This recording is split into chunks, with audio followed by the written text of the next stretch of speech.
Hey everybody, welcome to Season 4 of What's IGN Crushing On.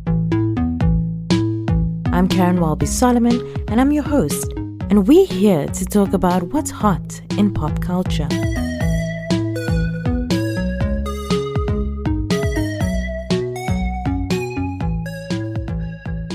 Today's episode is brought to you by Syntech. Syntech is a technology company that sources and distributes industry-leading products and brands from around the world.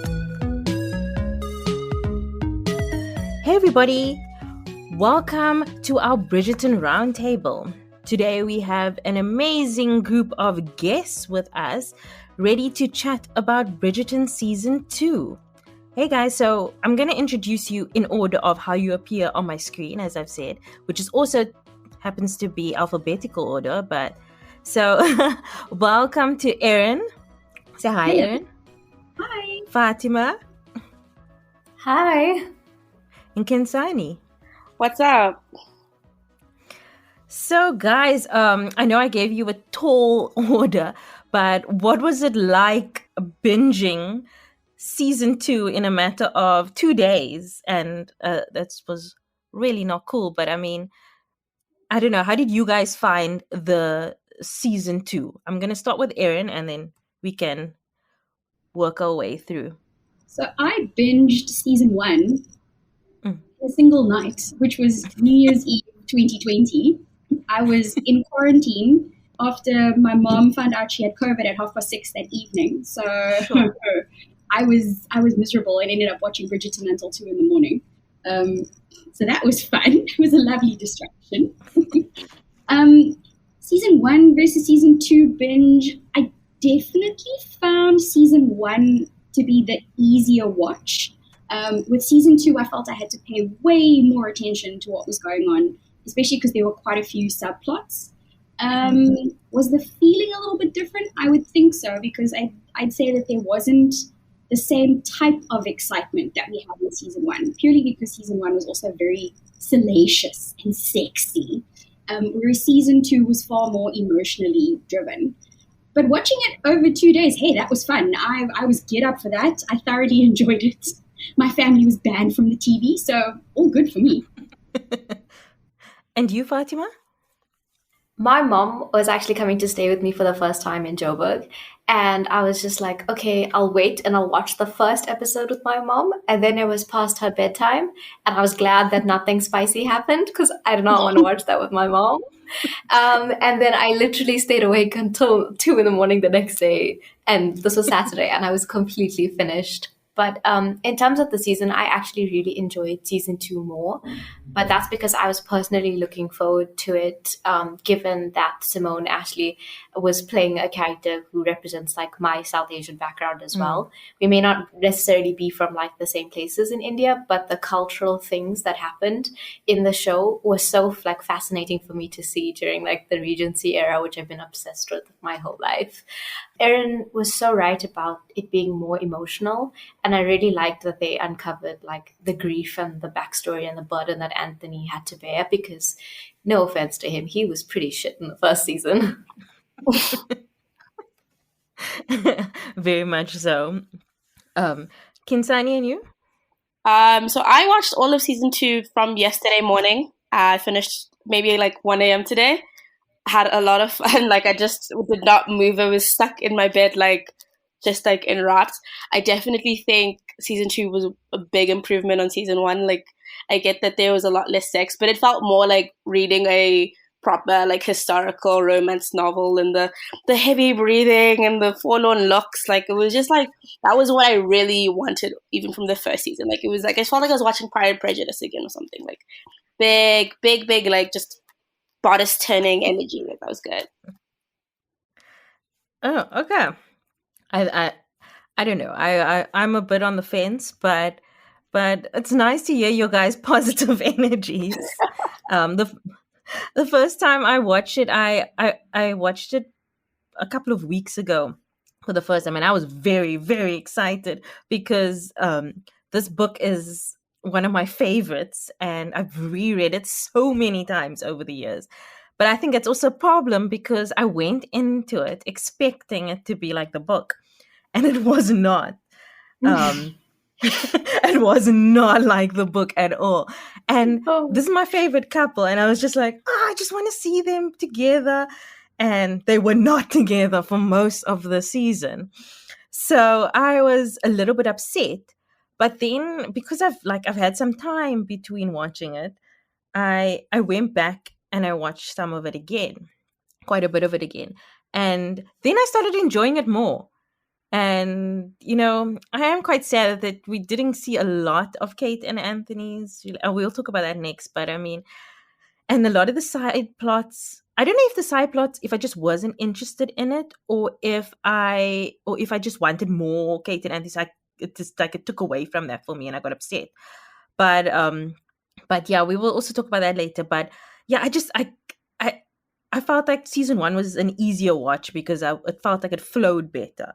Like this, it felt like the pacing was a little bit off. Like it was very, very slow for the first 5 or 6 episodes. And then it went very fast. So for me, it wasn't as, as Erin said, not an easy watch. But I mean, it still gave what it needed to give. Like the cinematography was excellent. The music, oh my gosh. Like the scores, even the that version of How Deep Is Your Love, So the Calvin good. Harris song. Oh my gosh, I loved it. Yeah, but yeah, still gave what it needed to give, and I'm gonna talk about this later on, but I'm gonna bring it up now. But the one thing that really stood out for me was that the show changed a lot. It changed from being like a romance storyline, like one couple's romance, whatever, to becoming like a very much ensemble drama in the line of like Downton Abbey or like that new show, The Gilded Age. Like it seems like it's moving towards that direction. And yeah, we'll talk about it later, but I'm curious to hear what you guys think. So, okay, let's talk about the main couple, Anthony and Kate. So, what did you guys think of them? I mean, you don't have to compare them to Simon and Daphne, but if you want to, you can. Erin, if you want to go. I love that Kate came out as a very strong-minded female character from the word go. That was obviously very different to how Daphne was portrayed in season 1. And I love that there was like a bit of an equal partnership dynamic between her and Anthony. Wowie. I mean, we knew Jonathan Bailey was hot in season 1, but good grief, that man evolved into like some kind of sex pot, very hot, brooding, thing. And it was just fantastic to watch. I was like, and what I liked is that he got better with each episode as he was peeling back the layers of this character until you get him in episodes sort of 5, 6, 7, and you're like, hey, where you been hiding all that sauce, for the last season and a half. I love that they argued. I think Ashley Simone did an amazing job of bringing all of that bubbling frustration and irritation and intelligence out in the scenes where they fought with each other, and they really played off that we really just hate each other thing fantastically well throughout the season. And I think that's what's going to make it hard for a lot of people to sort of get into, was because Daphne and the Duke gave us spice and gave us attraction, almost instantaneously, where these two literally do hate each other. There is massive conflict. There is clashing. It's fire and brimstone up in there. But it makes for a really rewarding turn of events when they finally, figure their issues out. I do feel that there was a lot of their love story that could have been developed, I think, a bit better with more attention, but we were all distracted by the side plots that were going on. Credit to the actors, though, for pulling off a very interesting hate-love, not even love it, hate-love dynamic, and for bringing a lot of nuance to the emotions. And also, I very clearly understood where they were connecting on that level of, we have duty, and the whole theme of duty and responsibility and what that means in the mix of their relationship, and the discussion around the choices they make between being open-hearted and loving versus the obligations they have to their family. So as a couple, I do kind of dig them. I mean, I was in from the start. I had no reservations about how that story was going to develop. It got tricky, but yeah, credit to the actors for bringing a lot to a very complicated couple situation. Faatimah? I also really loved this book, and they are my favorite couple out of all the siblings. And that's mostly because love hate is like my trope. It goes too. love hate and then friends to lovers, but love hate is right up there. And still lovers But can be taken the bin. Thank you. So I think that part, you know how they met, and that was like that instant chemistry, but the fact that they couldn't realize it or accept it until they were forced into these situations is just, it's so magical to watch it play out on screen. And he really went for like the subtleties of like inhaling her scent, which is so creepy in 2022. But in the Regency era, I'm like, huh. And knowing like all of that angst was so present and was so there for me. But I really think they deserved so much more screen time, and I wish we got to see them happier together longer. Like, I just feel like we spent too much time seeing them suffer. And that changed from the book, and that part sort of upset me, and it made me really dislike the little sister for this whole like love triangle, which didn't, like, I get that it's more dramatic and more saucy and it makes it feel so much more powerful, but like the delicacy of how it was handled in the book I think was better.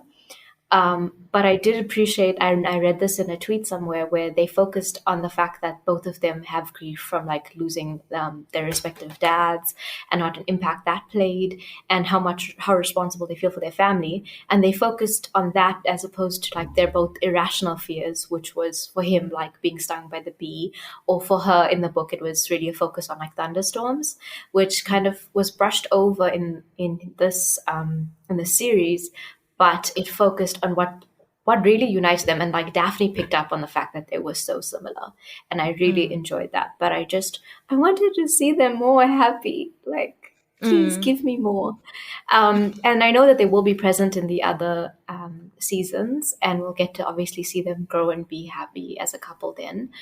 But it did get very tiresome of him thinking, yes, I'm just going to marry Edwina because she's perfect and she's everything that I want, when Kate is literally there and he's already confessed his love to her. It was really frustrating. But Jonathan Bailey can have me anytime. Yeah. Oh my God. I am not seeing it for him. I'm so sorry. Like, he's a nice guy, but I did not think he was that hot. I can't. He's just like a dude. I tried, like, when there was that like wet t-shirt like little scene, I was just like, what are you looking at, girls? Get up. I love that. I get it. But I think also just because like the Duke is a really hard actor to follow. Like, that was a really fine man. But other than that, I think I liked their romance so much because I really enjoy Kate as a character. I think she's a lot more developed, or she gets a lot more to do than Daphne did. Not that Daphne's story definitely has some credit, but like Kate's just automatically a likable character. She's flawed and she's prickly and she does things you don't agree with a lot, and it just makes her more interesting to see. And I think that's also what makes it so like cathartic when she does finally find happiness, and there's like a really good path to that we see. And I enjoyed I think that like their reasoning for not being together was just a lot better in my head than what had happened in season 1 with Simon and Daphne. Like, I couldn't get behind a lot of that. And I think that was really cool. I think the love triangle did get a bit silly sometimes, but I enjoyed them. I think in terms of like the amount of screen time, there were times I felt like it was a bit lagging. Because, I mean, you know how the trope's going to end. And it is fun to see the journey. But there were just times when I was like, I'm going to need a bit more reason as to why you guys are getting together. Like, maybe one more complication or something. But still very solid, and still I think an improvement from season 1. There's a scene where they are like in the library, and like Faatimah will know it's a very important scene in the book, but it's just a scene where they're bonding about their trauma.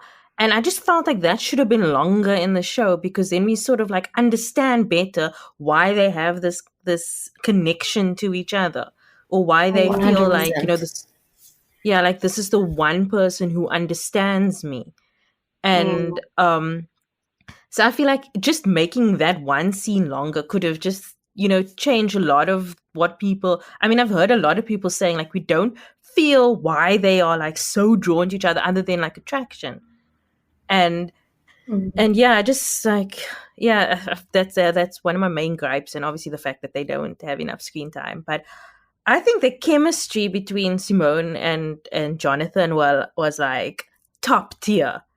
Like they must have done like those old school, old Hollywood like chemistry tests with the two of them, because like the way that, I don't know, every time they were on screen and just like how they were moving, like the dance they were doing around each other, just, I was like, I'm here for this 100%. Yeah, but like I also think that I personally think that they should have ended the engagement after that dinner in episode 5 with Mary, with the grandparents. I was like, why is this still going on? Why is it going all the way to the altar? Like, it was such a perfect point to end it. And then you have at least some time of like dealing with the scandal, trying to, make, the families coming together, trying to sort things out before we have, Kate and Anthony eventually getting together. Like, you still have to deal with that aftermath. So yeah, I felt like the drama was a little bit too unnecessary. Like, I don't know, one of you said also like, why are you still not together? What is still keeping you? Literally. Like, it was just too much. But yeah, like I feel like they were trying to keep them apart as long as possible, and they just kept on trying to make more and more. Where we could have done with yeah, like we could have, like, I don't know if any of you guys watch Outlander. I don't really, but I watched the first season. But Same. there was an episode. There was an episode where it was the wedding night, and it was just them having sex whole episode. And like I would have done with an episode of that. I don't care what you could just have had an extra episode where it was just them being happy together and doing, seeing what they are like. Because in our heads, I mean, obviously we like Faatimah said that they're probably going to be in the later seasons, but in our heads, it's like we've just seen them like fight and be in pain. So we don't know how they will work as a couple being happy when there's none of these complications. So I think that it would have done them a lot of like, it would have been really healthy for us as viewers to see them as a couple without these complications. And how, other than that, the little bit of, the epilogue at the end. So, so yeah, I don't know. I'm always campaigning for more like 6 episodes. So, I mean, I don't know. Season 1, episode 5. Of course. Yeah. Season 1, episode 5. Yeah, okay. So, okay, what did you guys think of Edwina? Like, the little sister? Because do you think she was like a pawn, or do you think she was enough of her own character? I don't know if anybody wants to go first. I'm not going to pick on anybody. I would say that, going back to your reference now about the dinner episode, I found like Edwina was yes, she kind of portrayed like a version of like a Daphne in her innocence and just being charming. But at the what happens from the dinner episode, she's angrier at the wedding than she is at the dinner when everything is revealed. And I'm like, but she should have been angrier about that, because that's when she should have realized that she's a pawn in this whole situation. At the same time, though, I do feel that if she understood why Kate was doing what she was doing, and that she was actually being like quite selfless and trying to secure her sister's happiness and not for any sort of other gain, I felt like her anger was somewhat misplaced. And so there was a bit of a muddle. And the redeeming moment for me comes when she's with the queen and handles the situation with the king really, really beautifully. And that became like the redemption moment for that character who, for let's be honest, most of that episode is acting like a bit of a brat. And she's like advocating for, I want to have my own mind. And we're like, okay, gal, do what you need to do. Like, you're stressing the whole damn episode. Just decide and mission forward. But like I say, that for me, that was the redeeming moment for that character, was seeing this inherent kindness in her come out in that moment with the king. I was like, oh, there she is. Okay, that's actually who this character is, rather than this sullen, very confused little girl who is angry in different ways over different things, which makes no sense towards her sister. On the whole, though, I do, having not read the books, because I now know that Edwina in the books and Edwina in the season are two completely different characters, vastly different characters. I'm kind of cool with Edwina. Yeah, we'll see what happens if she appears again in future seasons. But yeah, it took a long time for her to have the development that she needed to sort of stand in the midst of that situation and make her choices in her presence now. I really have a lot to say about Edwina. Like, she just frustrated me to no end. But she is the caricature of that sweet younger sister who's just saying all the right things. And this is a comment my mom made as well when we were watching it together. She was like, she looks like a trained puppy. Like, everything that Anthony has to say is like, yes, this is so, like, his answers are like, oh, you're so agreeable. Oh, I'm going to be away from my kids for a long time. That's okay. I want to support my husband. Like, girl, have something in you that's more than just focused on being this perfect little character, you know. I just wanted more to see that side of her, and I get that her sister, you know, like, devoted her time to making her so worthy of a suitor, and she genuinely is, and she's sweet and kind-hearted. But the way she treated Kate post everything, just, like, I felt things, like, very bad things towards her, because she failed to understand her sister's perspective. And I think that's where it made me really angry, because your sister was in pain, your sister was in yearning. She was doing all of this for you. And I get that you're hurt and it's distracting. And it's a lot of people are not actually enjoying this whole love triangle thing. That they're like, how are we supposed to enjoy the scene between Kate and Anthony knowing that he is literally betrothed to her little sister? And that takes away from us enjoying the main characters. Towards the end, I guess, you know, she is sort of trying to understand her own mind and be her own person. But I think in the books and stuff, like, she had a bit more spunk, and she had actually found a love interest of her own. And she fully understood, like, Anthony did not love her. And she could see that.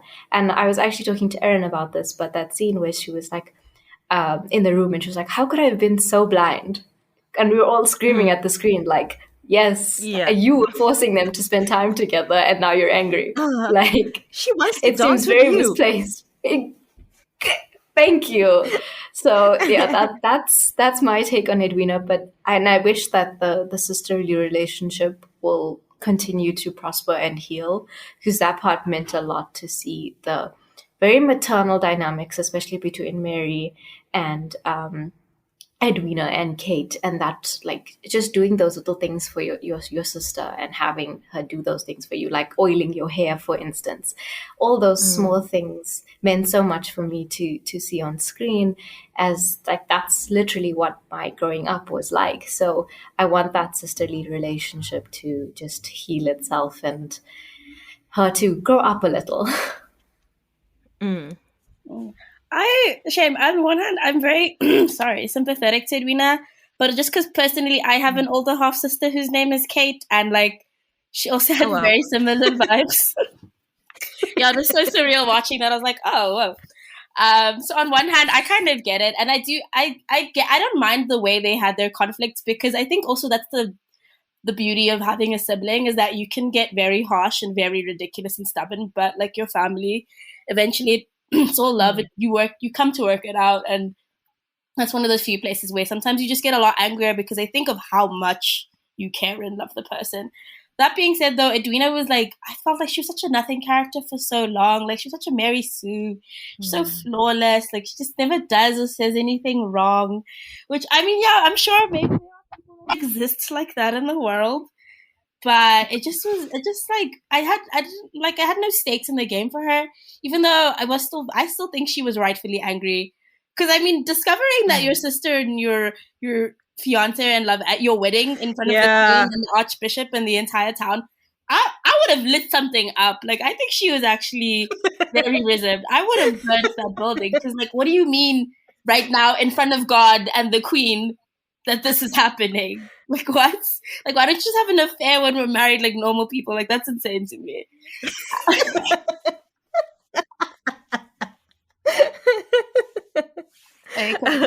So I think I sympathize with it. I like that at the end she grows a backbone. She has a little bit something more to say than just smiling and like having her hands just, you know, delicately in the air all the time. Like, she eventually at least has something. And I would love to see what happens with her and that Prussian prince, because that sounds like fun. But yeah, she's okay. She's okay. No, I also I was also like, I kind of get where she's coming from, because I was like, firstly, how messy is Anthony to look at Kate during the whole wedding ceremony? Girl. I'm like, have some decorum, please. Like, at least pretend properly. Let's have a sexy moment with a bangle right there at the end of her dress. Why are you picking up the bangle? She's 2 hands. She can do it herself. I don't understand why he also needs to. While they're doing their wedding vows, it's giving very Days of Our Lives for me. but I was just like, no, I would have been just as upset if it was me. I'm so glad my siblings and I do not have the same taste in men.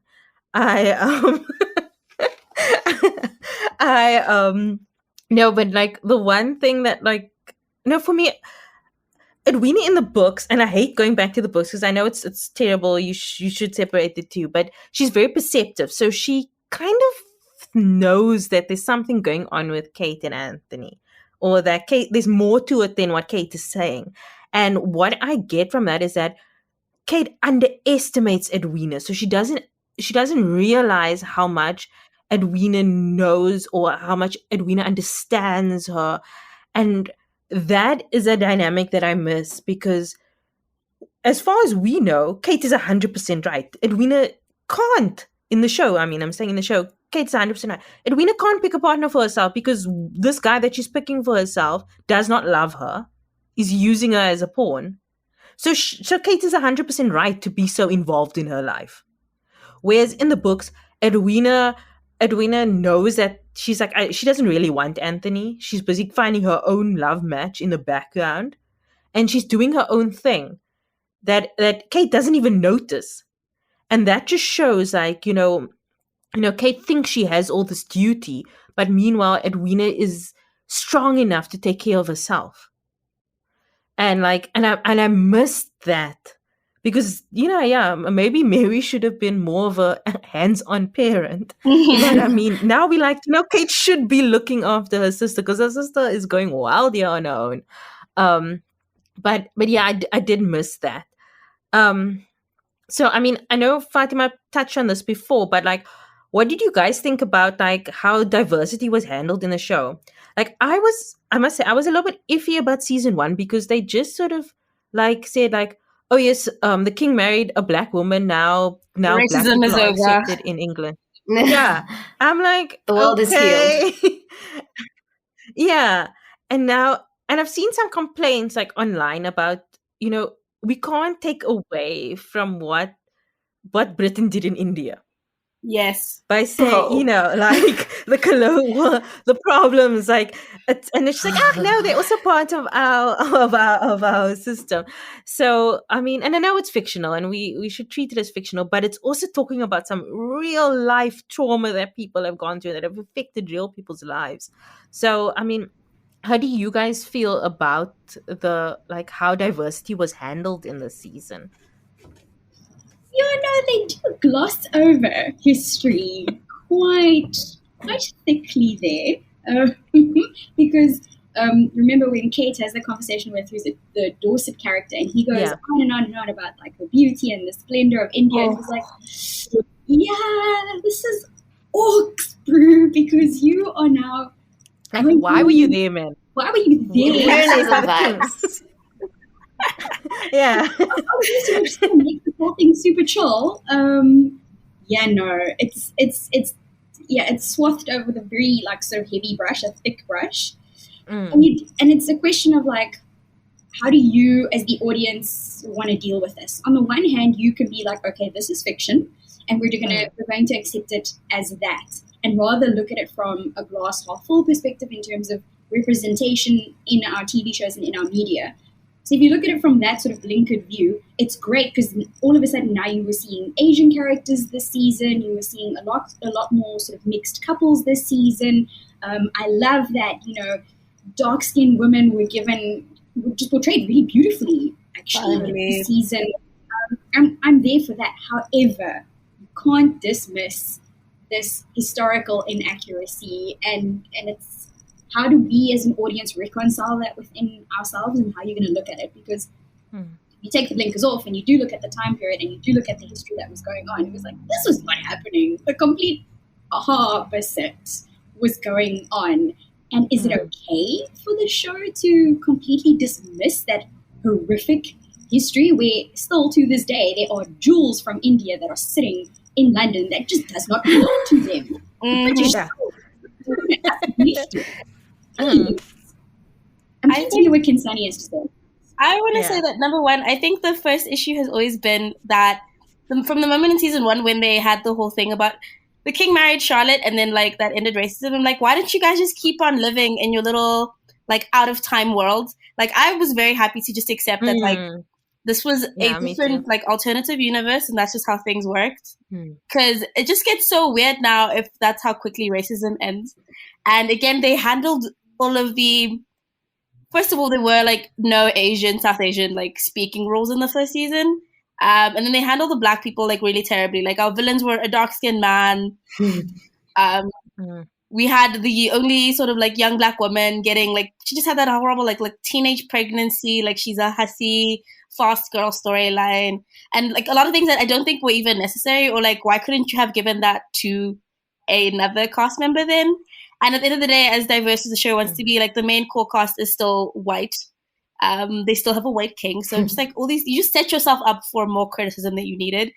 And then another thing I feel like with the season, I really would have loved if they did a little more with like Indian textiles, or like bringing a bit more of that heritage into the way they dress, just considering how essential Indian labor and like Indian art was to British fashion at the time. Like the cottons, the embroidery, the jewels, like muslin. Yeah, and I'm like, if you're gonna have there, like, let's see some sari. And like, do you know that Regency women used to wear saris? Like they did that. They were wearing saris. They were wearing turbans. Like they did that for costume dress. I'm like, this would have been a great time to give a little.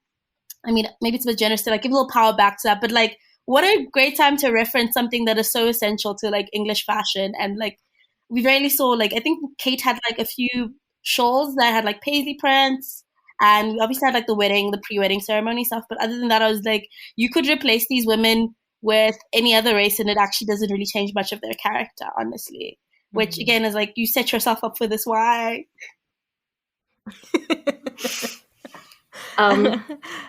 I was just super excited again, and I wanted to suspend my disbelief as much as possible, because if I didn't, it would just make me angry. Because I always tell people, like, my motherland was colonized by the British, and then South Africa was colonized by the British. So my family just did not escape colonialism and its impacts. But it was nice for me to see her dissing English tea and just going on that chai and her little spice bag. That was it for me. And my mom was like, that was so cute. So it was little things like that. But I do agree, like the fashion sort of let me down especially if they came from Bombay. Like, I feel like they should have incorporated more Indian saris and patterns and textiles. But what I did appreciate was the night before Edwina's wedding to Anthony, they had this haldi sort of ceremony, which is something that I've participated in and even like done for my sister. So it was really nice to see that portrayed on screen. Granted, I was literally suspending my disbelief. I'm like, I'm just going to leave my racism and hate for Winston Churchill and Queen Victoria and everything at the door, because otherwise I'm not going to enjoy this as I should. And that was nice, but I wish they also did maybe like henna, because like I literally went to a wedding like a few weeks ago and I'm still have henna fading off my hands. It was not even my wedding, but like that's such a big deal for Indian brides to have, like all the way up, and so important to our culture. But I appreciated the fact that it was two dark-skinned South Asian women and not just like your cookie cutter half Indian, half white portrayal of someone. Like if I'm referencing Aladdin, like Jasmine just irritates the life out of me. Like firstly, she's Middle Eastern. Secondly, you've just confused the whole two cultures, which is again frustrating. But I didn't need to see someone who's my color to feel represented in South Asian culture, because India is so big and so diverse, but so many of the core elements carried over. And I want that to be explored more if when they have kids. Like I want to see Kate teach them Hindi, and I want to see them understand like the cultural legacies of where they come from.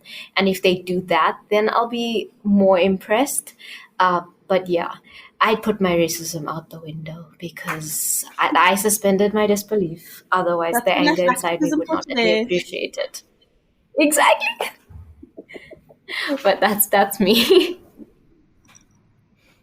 Did you guys notice a little bit of code switching that would happen with Kate and Edwina when they would speak to each other versus when they would speak to other people? The accent.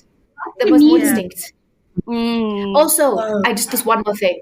They all butchered their surname so badly. It made me so angry. But I'm going to leave it at that. Wait, what is the correct pronunciation? It's like Sharma. Like Sharma, not Sharma. No, not Sharma. Sharma. Where's the R? Sharma. And I'm like, You British people love adding R's where they don't belong, which is like, you guys made your own language. now and you're saying vanilla. Like, what's going on? thank you.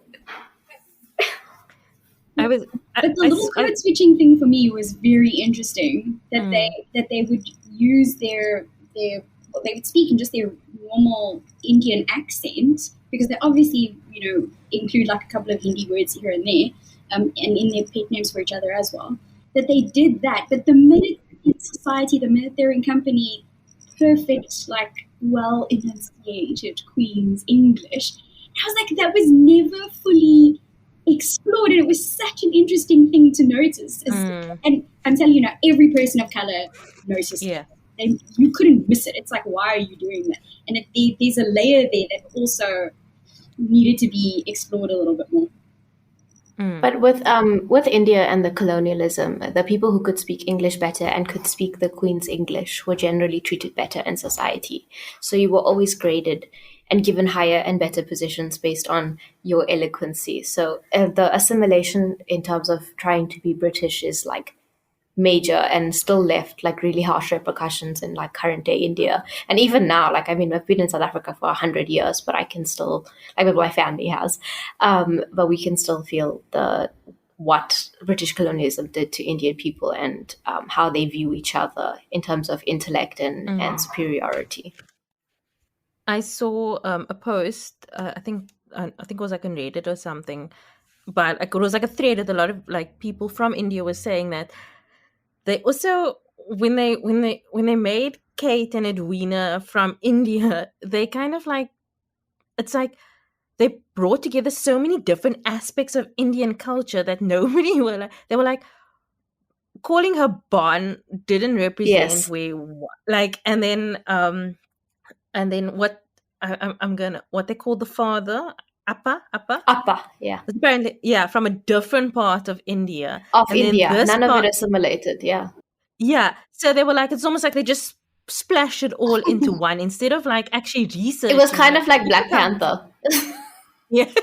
They Black Panther it.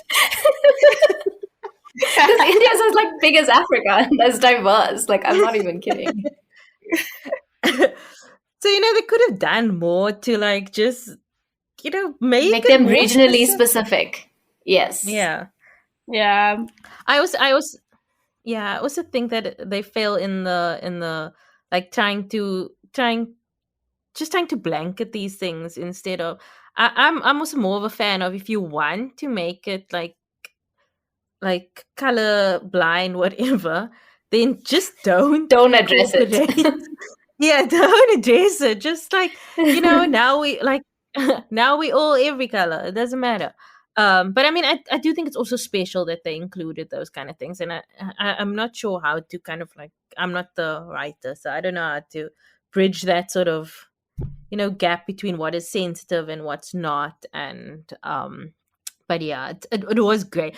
I love seeing just like not just white cast, like. So I think for me, I will take it in whatever form it'll come. It'll probably annoy me a little, but I just, yeah, I can't imagine anyone other than Simone Ashley playing that part. Yeah, she's so And good. so and it's like I can't imagine anyone other than Roger Jean Page playing the Duke now. So it's like I'm just glad that they did it like that, even though it pisses me off a little. But but yeah. Let's talk about the side plot. So just tell me like which ones you guys liked and which you didn't. So doing like the Featherington storyline, Benedict, Eloise, Lady Whistledown, whatever Colin was doing, I have no idea. I don't know what is going on. Greece over and over again. You think I loved India? Oh my gosh. Okay. I thought, yeah, go. Sorry, Benedict. No, it was a Benedict. Is that the artist one? Yeah. Why? That was so boring. So bored. I still am at a point where I can't like fully differentiate between him and the younger brother sometimes. So I'm just like they're so interchangeable to me. I just feel like they're very nothing to the plot. Like I'm just like, I don't need this. I'd rather actually see the younger children, like the actual babies, doing something, because I was just like, Benedict's just a guy who drinks a lot. That's his whole thing. That's his like entire character. He's just drunk, and it's just like, why? But what did you enjoy? Which of the side plots did you enjoy? Eloise, I think, is like still a fun character. I think she's still endearing, and I mean, I was surprised that the Miss Lady Whistledown reveal came soon, but I did like I kind of enjoy that little mystery and the back and forth and her being confronted by the Queen. I thought that was very interesting and kind of scary because like the idea that like your monarch, like the Queen of England, has you in a carriage outside your house, like you better tell me what's up, or like who knows what can happen. And I'm like, I'm sure executions were still legal, so like that was actually quite intense. I was very scared for the girl. I was like, how are you going to get out of this? Like, the Queen is so involved in their lives. I'm like, girl, don't you have some work to do? She's running a country. She's bored. She's bored, bro. Her husband ain't well. Yeah, but I mean, like, so isn't she doing all the stuff? Is this before, like, did their prime minister say, I don't know. No, they probably didn't have a prime minister, but they wouldn't have let a woman make the decisions. Oh, okay, that's also true. So, yeah. I didn't like the Featheringtons plot. Like, I get that like they are such a dynamic part of the book, and it's the relationship between the two families. But I think but what stood out to me was the fact that they were women who were destitute, and it showed everything that they needed to do in that time frame to be able to secure living the way that they did. And they couldn't exactly go out and like work for themselves. And we know that like Penelope was making an income from Lady Whistledown, and what she does with that, is up to her. But it showed the lengths that they were willing to go to, given that they were like left so high and dry and just dependent on a male heir. So I think that's just a comment on society.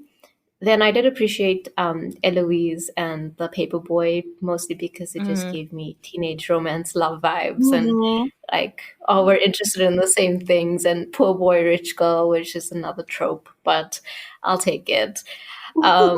But I really didn't like the explosion of the friendship between Eloise and Penelope, and that just made me sad, and I don't know how that's gonna develop like going further. Benedict was really comedic relief, especially when he was high on that tea. Like that gave me what I needed from that sibling. It was lovely. And then a friend of mine tweeted that Colin is basically the Kevin Jonas of the family, which is so spot on. But yeah, those were my thoughts on the little side plots. But I wanted more Kate and Anthony. Erin? Side plots for me, I felt that I understood why the Mondrich little side plot, that's the whole subplot, needed to be there for what happens with the Featheringtons. I get that. But it felt pointless to me in sort of the story. I don't know what it was there for. And let's be honest, Mondrich came into the story because of his friendship with the Duke in season 1. How he was handled this season, I was like, what is the point of all this? Totally agree. Benedict's subplot we didn't need at comic relief, but I think that there were other ways. Honestly, the comic relief could have been shifted into a relationship that I thoroughly enjoyed watching this season, which was the friendship between Lady Violet Bridgerton and Lady Danbury. Oh, love that them. whole was amazing to watch throughout the season, and honestly, they could have done a whole lot more with those two women and what they were up to and how they were relating to each other and how they were bringing their families together. I really enjoyed that. Eloise's subplot was cool, but now here's my thing. Where Faatimah didn't enjoy the Featheringtons, I really did. Because as you see how this thing moves, I did enjoy the Featheringtons subplot. I liked it too. Because building on what Faatimah said, you do see what these women do to sort of stay where they are. What I found really interesting to watch and see is you realize that Penelope is actually more like her mother than anybody realizes. They're both very smart women. They're both, keen enough to understand how to work the world around them to their advantage. I didn't like Lady Featherington in season 1, but I kind of grew to love her in season 2 because, she's completely shallow. She earns your respect for how she goes about setting her family back up again. I think it's all going to blow up in her face next season. But seeing that sort of those parallel lines work where it was Lady Featherington working on that scheme and then Penelope running her business and how she intelligently goes about, fixing these little situations that come across her way. The Featherington storyline was at times to me slightly more engaging than what was going on with Kate and Anthony. I think also the cool thing about the Featherington storyline is because I've done some research about how much money families would have to spend when they go for the season. And it's the equivalent of up to millions today. You have to have your summer house, you've got to have the gowns for the ball, and you're changing 4 or 5 times a day.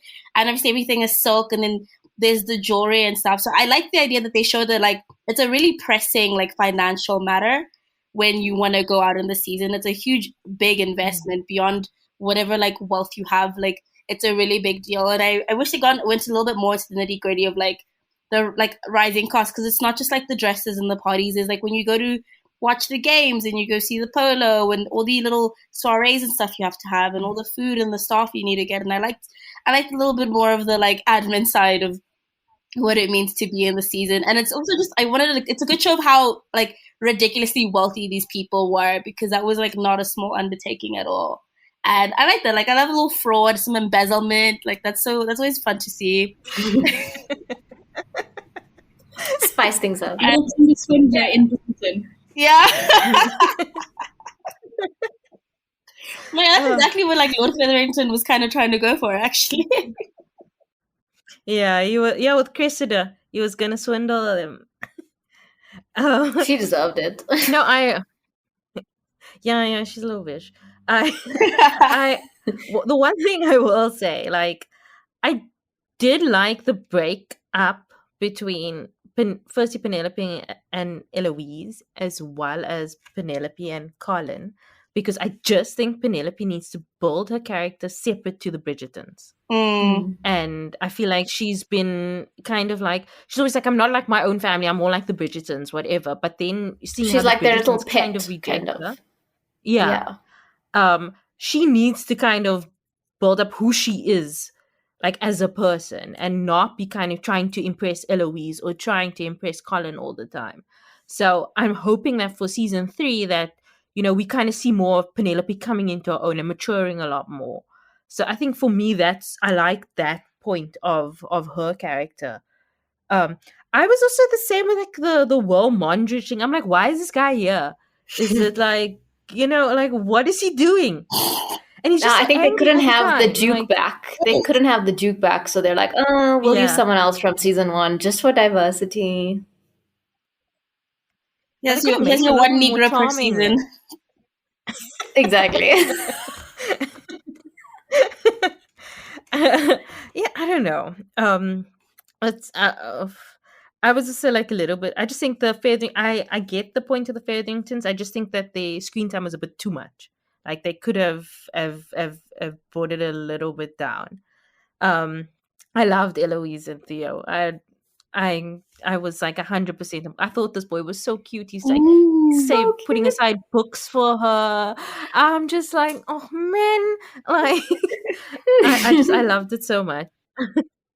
Benedict, I also got a bit bored with. I was like, bruh, I don't care about this guy's article. He's very funny in the scenes with Yeah. like the whole family. Like, Yeah, that's give a good me him in dynamic. those scenes. Yeah, he always like has like a quirk or something like that, and the guy's quite good looking. So I'm like, but Kevin Jonas, But you know what? I don't know what he was doing. I love honestly that scene don't. when Edwina, like, just it was needed, but we didn't need the whole build up to that scene. Like, they could have run into each other somewhere, and she could have literally just blasted those words at him and woken him up, and that could have been the end of it. But no, we had to have the whole build up to that. That's what I'm saying. There was a lot of subplot that distracted from the main story. I think that they introduced that scene because her husband plays a big role later on. So, yes. So they have to kind of show us him once every season to kind of like remind the audience that he still exists. So and he's coming. That's why they made it last as long as it did. Okay, exciting. I don't. Wait, speaking of people who exist, and Faatimah and I had a chat about this. There are 8 Bridgerton siblings. Why, in both season 1 and season 2, is Francesca completely non-existent? Why? Apparently the actor was really busy. That's what they said. She like landed a role in another Netflix show and like a lead role, so she couldn't be there as often. But I was like, she just like disappears. Like she's in, I think, the first 3 episodes, and then you just never see her again. And but she's so not memorable. Her storyline's also quite cool, and I think that she might be in the next season. But yeah, like I kept on thinking, like, and she looks really young in the show. So like I also think she looks a bit like Eloise and the other sister. So I think that it's easy to kind of like forget her in the range of things. But yeah, I don't know what I like that they gave the younger two a little bit more character this season. Agreed. Yeah. But I think that was necessary like that to explore. Gregory. I thought that was yes, really cute. That was exactly. Sweet. It needed to explore that he was basically like their father. Yeah. Yeah. What are you guys' sort of like your final thoughts on, like, with everything Penelope has been doing this season and sort of like the way she handled being confronted by Eloise? Like, what is your guys' takeaway from that? Because I just find her very unsympathetic at this point. Like, even when she walked in on Colin, like, bad-mouthing her, I was still like, I don't know, I don't like you that much. That I'm like, am I talking about Penelope? Yeah, Penelope.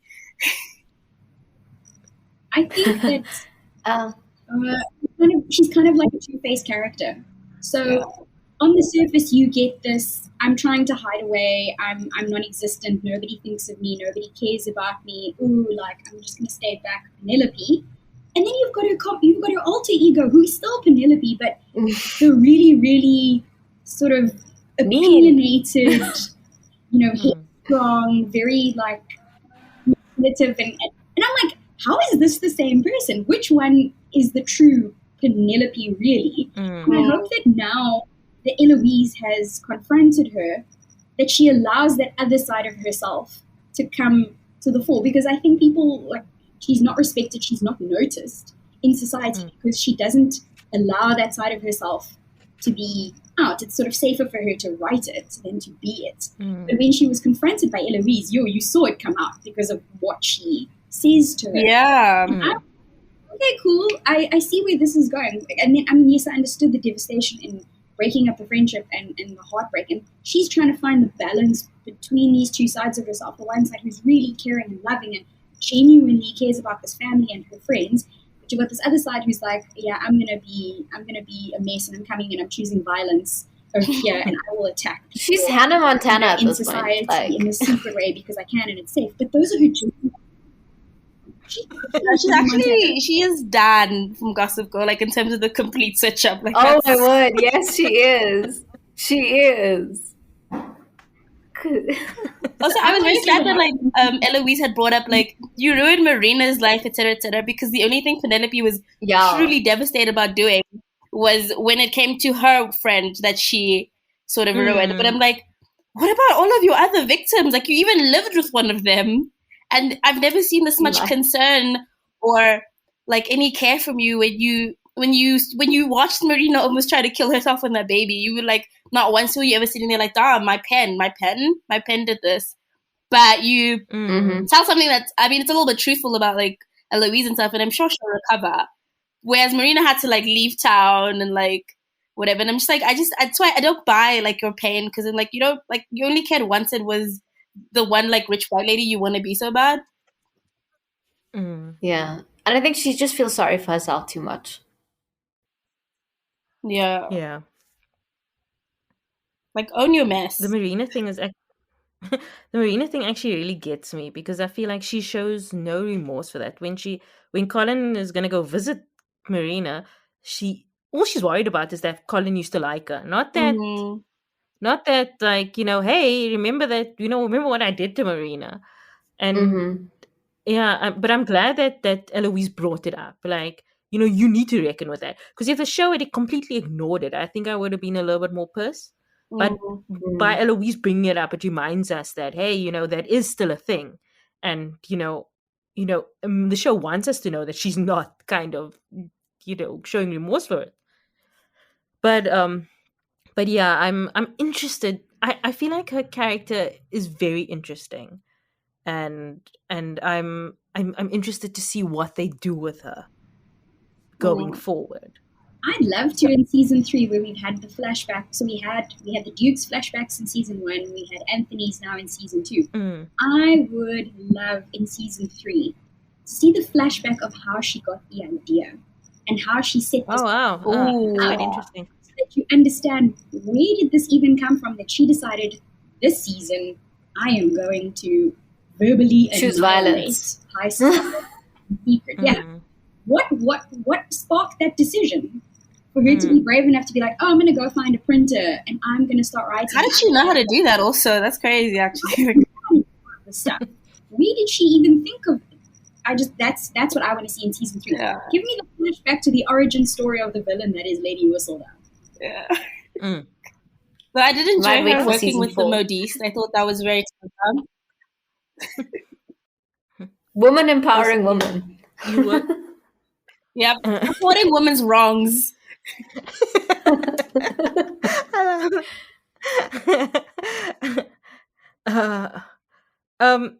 But did you guys hear the modiste changing to a British accent? Did I imagine that? No, so that no, you didn't. Yeah, it happened in season 1 where she and Benedict encounter each other at a party, and he discovers that this whole Lady Delacroix is a completely made up fake thing. Persona. Oh, okay. And then Marina still catches her out in season 1, where she speaks to her in French, knowing that no one knows Marina speaks French fluently, and so Marina comes out and basically tells her, "You will keep this under wraps, otherwise I'll reveal that you aren't, who you." Oh yeah, sorry, I must have forgotten that. Yeah, because I was like, wait, what? And then I didn't remember a lot about Madame Delacroix. But it was cool though that like you had the Madame Delacroix Lady Whistledown thing, where it's like, oh, you are both presenting these fake personas because you are doing it for the sake of your businesses, for the sake of your own empowerment and securing your financial future. I thought that was cool. Yeah, like you said, supporting women's wrongs. So what do you guys want to see in season 3? It's going to follow Benedict and Sophie, if I'm not mistaken. That's how it We don't goes know. in the order. They said We it don't could- know, yeah. They said it, yeah, they said they could mix up the couples a bit. The order, yeah. The order. So it just depends, but I want to see more of Eloise getting out there and maybe pursuing her little teenage romance. And Penelope going into her own character, Anthony as a father to his own kids, maybe an appearance by the Duke, and just general more shenanigans. That's what I'm here for. I'm interested to see the relationship between Kate and Lady Violet, because obviously now she takes over as the matriarch. Oh yeah. I mean, this woman has been running the ship, behind Anthony for 10 years, raising these children, and now Kate's about to take over that role. And Kate, as we know, have seen, very, very headstrong. So what is the dynamic between those two characters running this family moving forward? I just want to see more, Queen Charlotte and Lady Danbury shenanigans. I love them. Mm-hmm. Please catch on crack for all of our sakes. It's going to be awesome sauce. Benedict's romance, strangely enough, I'm not all of that excited for, because I love him as a kind of a goofball character, but I don't see how this guy is going to be like a strong, desirable male lead. Also, I find it really strange that Benedict looks so much older than Anthony, but he's the younger brother. Is that just like a life of too much drinking and partying? What's that about? But I'm not that excited for it. Now, strangely enough, if there's, when season 3 comes around, I'm going to be more excited for the subplots. Like, what's going to happen with the Featheringtons? What's going to happen with Eloise and Penelope?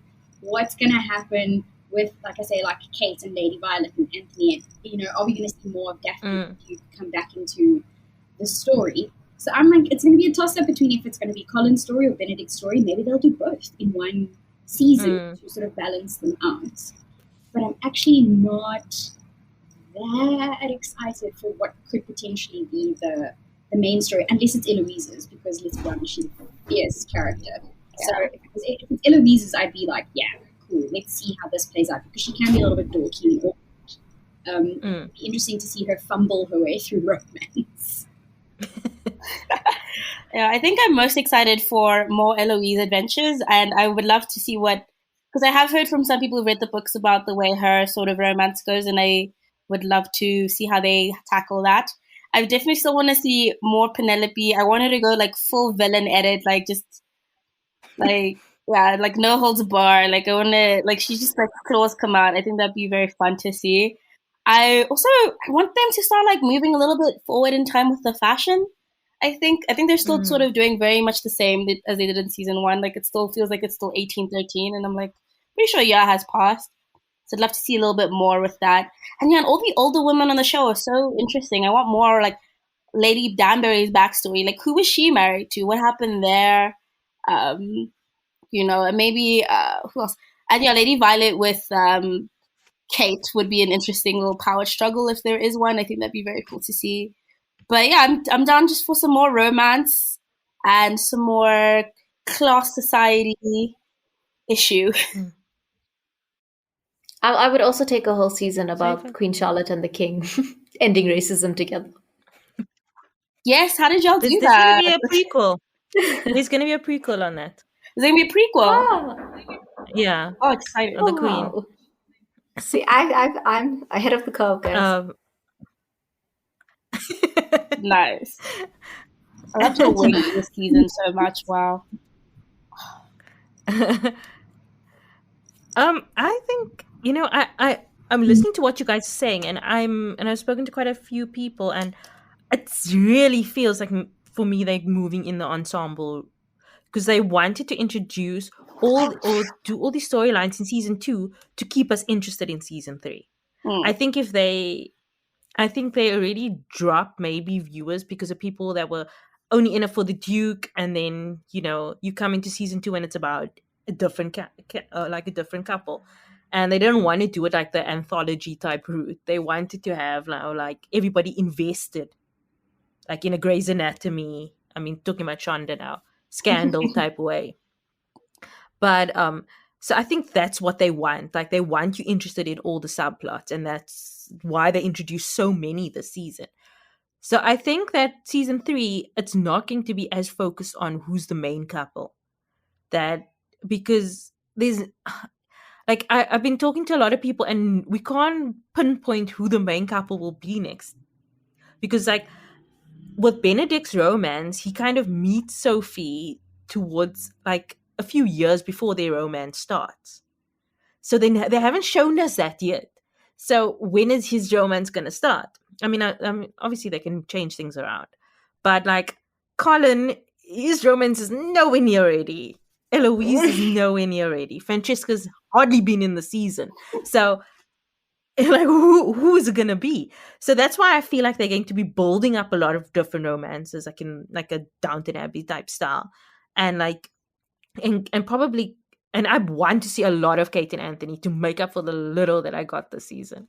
But Same. like they're probably going to be showing Kate and Anthony a lot because now we invested in them, and they go. And unlike the Duke, who in the books is not much in the books, because they have the Duke and Daphne move off to go do their own thing, but Kate and Anthony become the head of the family, so they're in all the other stories. So I think because people are invested in Kate especially, they are going to like milk that and put that as part of the story. So I think that we're going to be seeing a very different Bridgerton to what we are used to, and maybe that's a good thing. I don't know. It's evolving. I like that idea. I think it's hard to build a entire season on like a couple because I think like for some people, like they don't connect to what's his name, Certain Colin, couples, Anthony that much. So I think it's good to have like a bunch of things for each of us to find a thing to. Because I, even in the last season, I didn't really care that much about like Daphne and Simon's romance as much as I enjoyed all of the machinations going on around it. So I think that's like a fun way to keep sort of almost everyone happy. So like have your main couple and then the ensembles moving around them. And I mean, I've reread some of the books, but I never reread Benedict's book because I found I didn't like him as a character, and I found the story boring. So I'm like, if the season was just about him, would I have skipped the season? Do you know what I mean? Like like the way you could skip a book. Yeah, the way you could skip a book. So I think maybe this is a good thing what they're doing, just keeping there's always something for everybody. Basically what we're saying. So what do you guys? But guys, sorry. Oh, no. The question was just because I feel like the first season we had our token black love interest, and then this one we had our love interest. So like, what do you think is the race for the season 3? We're going Asian. Asian, yeah. We're going Asian. We're going Asian. We're going like Chinese, Japanese vibes. Yeah, that'd be fun actually. I think people were saying that they should get the I don't know if you guys watch Shadow and Bone. Jessie. Yes. Oh yes. Lee. Oh my god. She's really good, and I would like if that can work, I would actually be in for it. I'd be down for that. But yeah, seems Asian. I don't think Latina is such a big. It won't tie into British society as easily I don't think as the rest. So I think it's going to be Asian. I mean, we have to look where the British colonized. That's probably a Native American. Maybe we could Pocahontas the situation. I do think we need a black female also. We need someone a black woman. Yeah. So like so Sophie, who's Benedict's love interest, like I've seen a lot of the fan casts are either like Chinese or a black woman. So because I mean I feel like they could still do like an Asian man. I mean we have quite a few men coming up. But there were a lot of supporting characters in this season that I noticed were Asian, and I was like, oh, okay. Yeah. In the background, one of the women that like Anthony checks out. Yes, on one of his. The race of next season. That's very funny. But then we also have to bear in mind that both Colin and Eloise's love interests are white. So I mean we've met Colin, so that's going to be white, red, white. So So yeah, Lady Bridgerton is gonna have a more diverse family than many South African companies. Her grandchildren are already showing face. Bridgerton's are doing way more for race relations. They're the royal family. I mean, let's not talk about the royal family. I don't wanna get mad. And on that bombshell. Yeah. So on that bombshell, thank you guys so much for joining us for this chat. This was lovely. I had a good time. I hope you had a good time. Yes, thank you. Very much.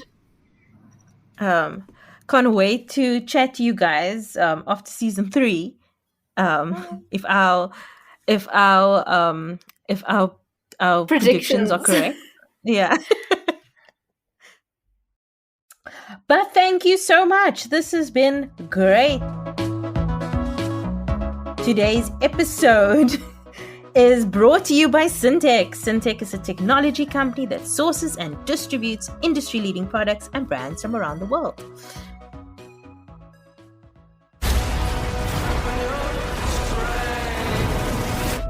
Some exciting news. We have tickets to an exclusive pre-screening of Morbius in Johannesburg and Cape Town. You need a doctor? I am a doctor. I should have died years ago. People all over the world have my disease. I'm here To find a cure, we have to push the boundaries, take the risks. if you're gonna run, Do it now. People are strange Dr. Michael Morbius, you've been missing for 2 months. when you're a stranger. Then you were found on a container ship that washed up off of Long Island. Faces look ugly when you're alone. One of the most compelling and conflicted characters in Sony Pictures' universe of Marvel characters comes to the big screen as Oscar winner Jared Leto transforms into the enigmatic anti-hero Michael Morbius. Dangerously ill with a rare blood disorder and determined to save others suffering his same fate, Dr. Morbius attempts a desperate gamble. While at first it seems to be a radical success, a darkness inside of him is unleashed. Will good override evil, or will Morbius succumb to his mysterious new urges? The screenings will take place at 7:30 on Thursday the 31st of March at New Metro Canal Walk and Ster-Kinekors The Zone at Rosebank. Check out our website to enter. We'll also be giving away some cool hampers in the coming weeks, so be sure to follow our social media for a chance to win. So that's a lot that's going on. We have a lot of exciting giveaways and events for listeners. So it's a great time to be a Crushing On listener, don't you think, Leanne? Yes, finally paying off. Time to give back to the listeners. Yes. Yeah. You guys that have been with us from the beginning, listening to me umming and ahhing and laughing. Now you have me to giggle awkwardly in the background. You paid the price. But thank you guys for listening this week. We'll be back next week with another great episode. Hopefully something more fun. We have a great show planned for you. So thanks so much. Bye. Me, you can find at Caryn Welby on Instagram, at Caryn Welbies with an S on Twitter, and sign up for my newsletter, Wildest Dreams, at wildestdreams.substack.com. The podcast can be found at Crushing On Pod on Twitter, Instagram, Facebook, and TikTok. You can find us at What's IGN Crushing On YouTube, and you can find more information about this and all our other episodes on our website, crushingonpodcast.com. Send any feedback to mail@crushingonpodcast.com, and you can send us voice notes at +27 78362 2566. Join our Facebook group, Crushing On Club, where we chat about the show, celebrity news, recommendations, the whole shebang. The show is produced by me, Caryn, as well as Rebecca Barches and Leanne Phillipson. The show is edited by Rebecca Barches. Our logo was designed by Nathifa Maroof. and the show was created in partnership with IGN Africa. If you like the show, tell everyone that you can, any way that you can. Keep up to date with episodes by subscribing to the show on Spotify, Apple Podcasts, or wherever you get your podcasts. Please rate and review the episodes on Apple Podcasts, as it helps others to find the show. We'll be back next week with another in-depth conversation with a pop culture lover. See you then.